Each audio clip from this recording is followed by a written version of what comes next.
guys, you know when you're in that ugly in-between haircut stage?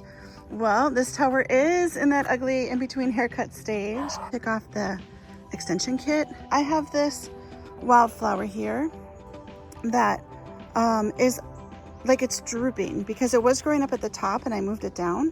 So I'm gonna give it a haircut and see if I can encourage it to grow up. And then I have this pepper here that there was so much foliage around it.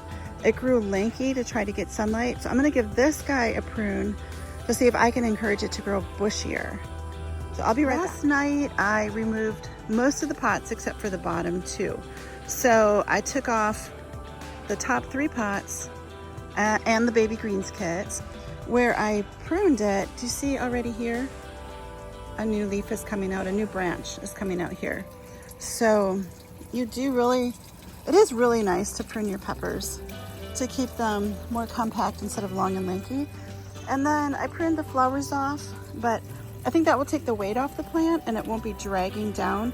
And then now it's gonna respond to sunlight by growing upward. I can start some new plants if I want. Now, I filled this up with flowers. So at the top, I have sunflowers. That's from the warm weather kit from Tower Garden, zinnia and marigold. And then this is some kind of cone flower. I have a watermelon down there, an Anaheim pepper. Hot peppers do really well.